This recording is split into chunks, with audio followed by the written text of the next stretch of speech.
आपका हम स्वागत करते हैं। हमने एक सेशन रखा था जॉब से रिलेटेड कि आपको जॉब पाना है तो क्या करना पड़ेगा, अगर आपको नौकरी चाहिए तो कहाँ मिलेगा, आपको अगर कहीं पे रोजगार चाहिए तो वो कैसे मिलेगा। इन सारी चीज़ों के सेशन को हमने 2 पार्ट में अभी बनाया था। इसके अगले पार्ट को हम लोग लेकर आ रहे हैं। तो आज हम ये जानेंगे कि रोजगार पाने के लिए बहुत सारी चीज़ें होती हैं, जैसे कि आपने देखा होगा हमारे 2 सेशन में कि हमने क्या बोला। अब ये नए सेशन का जो बात है, इसमें हम आपको वैसे ही रोजगार पाने के कुछ अलग से महत्व को भी समझाएंगे और बताएंगे कि आप कैसे पा सकते हैं या आप रोजगार कैसे दे सकते हैं।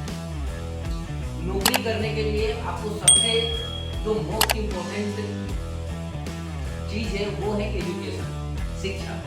अगर एजुकेशन आपके पास है तो रोजगार तो मिलेगा ही, लेकिन एजुकेशन उस हिसाब से ही होना चाहिए जिस हिसाब से आपको रोजगार चाहिए। अगर आपको कहीं पे मैनेजमेंट मैनेजर बनना है तो MBA चाहिए, कहीं पे आपको अगर सिंपल क्लर्कियल टाइप में जॉब चाहिए तो मिनिमम इंटरमीडिएट चाहिए, अगर आपको लेबर क्लास का जॉब चाहिए, हेल्पर टाइप का जॉब चाहिए तो फिर बिलो भी चलेगा।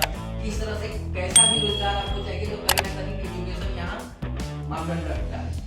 और इन रोजगार को पाने के लिए कहीं ना कहीं आपको तैयारी करनी होगी, यानी वो आपको कंपटीशन की तैयारी करनी होगी या कहीं ना कहीं आपको ट्यूशन पढ़ना होगा, कहीं ना कहीं आपको जो है सरकारी नौकरी अगर करनी है तो बहुत बड़े लेवल पे आपको तैयारी करनी होती है अभी के टाइम में, इसलिए कि कंपटीशन इतना ज़्यादा बढ़ गया है जिसका कोई लिमिटेशन नहीं है। अगर एक नौकरी निकलती है तो उसके पीछे कम से कम 1 लाख लोग हैं। जैसा कि आपने अगर फॉर्म भरा होगा, कोई भी फॉर्म भरा होगा, वो चाहे रेलवे हो, चाहे आपका क्लर्कियल जॉब हो, चाहे आपका बैंक का जॉब हो, चाहे आपका किसी मल्टीनेशनल कंपनी का, अगर एक जॉब पाना है तो कम से कम 1000 एप्लीकेशन और लाख एप्लीकेशन के बीच में आपके एप्लीकेशन भी दबने लग जाते हैं। और उस रोजगार में आपको मिलेगा या नहीं मिलेगा ये भी आपको श्योरिटी नहीं होती कि हाँ अगर हमने इंटरव्यू भी दे दिया, हम अगर पास भी हो गए तो लास्ट हमारा जो स्टेप होता है डॉक्यूमेंटेशन का या लास्ट जो स्टेज होता है इंटरव्यू का, एग्जाम का, वो सारे में हम क्वालिफाई कर पाएंगे कि नहीं कर पाएंगे। क्योंकि एक अगर एग्जाम में कम से कम 3 से 4 स्टेप होते हैं, written exam, main exam, interview, personal interview, बहुत सारी चीज़ें होती हैं। उन चीज़ों में जो आपके पैसे खर्च होते हैं, वो चाहे 2000 खर्च हो, चाहे 5000 खर्च हो, चाहे 50,000 खर्च होते तो जरूर है, वो चाहे कुछ अमाउंट हो, उस अमाउंट को जितने अमाउंट आपने अभी तक खर्च करे, एक बार आप कैलकुलेट करना कि आपने अभी तक जॉब के पीछे कितने पैसे खर्च करे। आपके 5000 खर्च हुए हैं या 50,000 या 5 लाख, एक बार उसको कैलकुलेट आप जरूर करना। और उस कैलकुलेशन का अगर 40-50% भी अगर किसी बिजनेस में आप इन्वेस्ट करते हो तो जो जॉब में आपको पेमेंट मिलने वाला है उससे भी ज़्यादा आप कमाने की काबिलियत रखते हैं। ये हमारी गारंटी है। 50,000 लाख रुपया जो आपने खर्च करा है अपने एग्जाम के पीछे, अपने रोजगार के पीछे, तो उसी खर्च में जो है आप अपना रोजगार शुरू कर सकते हो और उस रोजगार के माध्यम से जो है दूसरों को भी रोजगार दे। आप अगर एक रोजगार करते हो तो ये आपने जरूर देखा होगा कि अगर आपने एक रोजगार किया है, अगर छोटा सा ही अगर एक 100 की है तो उससे कम 3 या 4 लोगों का पेट भरता है। यानी कि एक तरीके से प्रत्यक्ष नहीं अप्रत्यक्ष रूप में आप किसी न किसी को रोजगार देते हैं। तो हम ये कहना चाह रहे हैं कि आप अपना बिजनेस शुरू करिए उस रोजगार के तौर पे ही, उस नौकरी के तौर पे ही। वही समझ लीजिए कि जो हमने खर्च करने हैं 50,000 लाख रुपए किसी फॉर्म के पीछे, किसी जॉब के पीछे, तो वो खर्च जो है हम एक बिजनेस को लेके, एक मैन्युफैक्चरिंग लाइन को लेके शुरू करते हैं। अगर लाख रुपया लगा के आप शुरू करते हो कोई भी बिजनेस को, तो आप खुद काम करोगे, उसके अलावा 1 से 2 लोगों को और आप काम दे सकते हो, यानी कि कम से कम 3 लोगों को रोजगार मिल गया। इस तरह से आपका रोजगार, जो आपकी बेरोजगारी है वो भी खत्म हो गई और आपका जो कमाने का जरिया है वो भी स्टार्ट हो गया। अब कमाएंगे कैसे?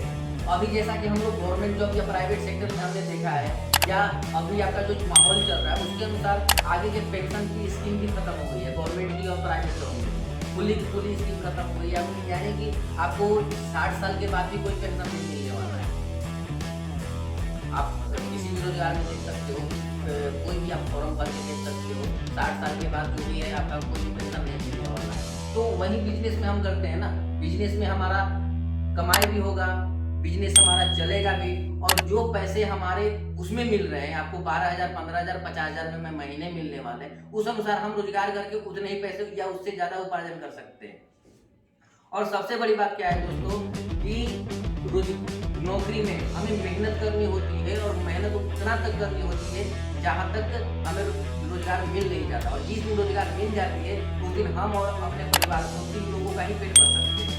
लेकिन जिस दिन हमारी 60 साल की उम्र हो जाती है उस दिन के बाद वो रोजगार के लिए फिर से आपके बच्चे को भी उतना ही मेहनत करना है जितना आपने मेहनत करा है या उससे भी ज्यादा मेहनत करना है। लेकिन नौकरी में ऐसा कुछ भी नहीं है, अगर आपने जितना खड़ा किया है उससे भी ज्यादा आप अपने बच्चे को लेके जा सकते हैं।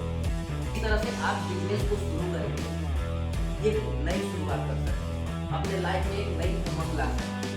और इस नए रोजगार को शुरू करने के लिए बहुत ही कम इन्वेस्टमेंट आपको चाहिए, बहुत ज़्यादा इन्वेस्टमेंट 10 लाख, 50 लाख नहीं चाहिए, बहुत ही छोटा सा इन्वेस्टमेंट चाहिए।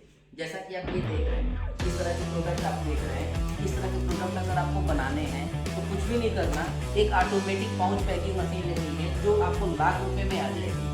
और लाख रुपए में अगर एक मशीन आप लेते हैं तो इससे आपका काम क्या होगा कि आप किसी भी तरह के प्रोडक्ट को आप पैक कर सकते हो, चाहे मसाले हो, चाहे आपके खाने वाले कोई आइटम हो, चाहे आपके डिटर्जेंट पाउडर टाइप के कोई आइटम हो, मतलब किसी भी तरह के आइटम को आप पैक कर सकते हैं। और उसको पैक करके जस्ट लाइक एक ब्रांड आप अपना बना सकते हैं। जैसे कि आपका मार्केट में बहुत सारे ब्रांड हैं मसाले के, जैसे राकेश ब्रांड हो गया, एवरेस्ट का ब्रांड हो गया, इस तरह से जो 5 रुपए 6 रुपए के पैकेट्स आप देखते हैं उसको बनाने का खर्चा 1 से 2 रुपये आता है। अगर आपने मार्केट में खुले मसाले खरीदे होंगे और एक पैकेट वाले मसाले खरीदे होंगे तो आपको पता होगा कि उसमें कितना डिफरेंस हो जाता है।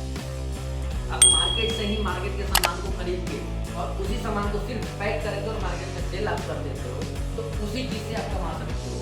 और जितना मशीन का प्रोडक्शन होता है, अगर लाख रुपये आप लगा रहे हैं तो एक दिन में आपका मिनिमम प्रॉफिट का रेशियो जो है 2,500 से 3,000 रुपया होगा। आप खुद सोच लो कि लाख रुपये लगा के अगर 2,000 रुपया भी पर डे आप कमा रहे हैं तो 30 गुना 60,000 रुपये आपके आ रहे हैं। तो ये एक नौकरी से कहाँ तक कम, और वो 60,000 वो सिर्फ आपका हुआ। उसके अलावा जो 2 लेबर आप लगा रहे हैं, 2 हेल्पर जो आप यूज करेंगे वहाँ पे, जिनको आपने रोजगार दे रखा है, उनका अलग सैलरी अलग हो जाएगा।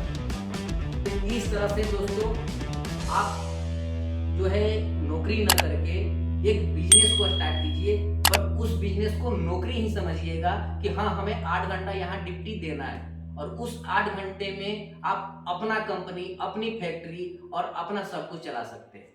अगर ये वीडियो आपको अच्छा लगे तो शेयर करें, सब्सक्राइब करें और लाइक तो जरूर करें। मिलते हैं फिर से एक नए सेशन में, तब तक के लिए धन्यवाद।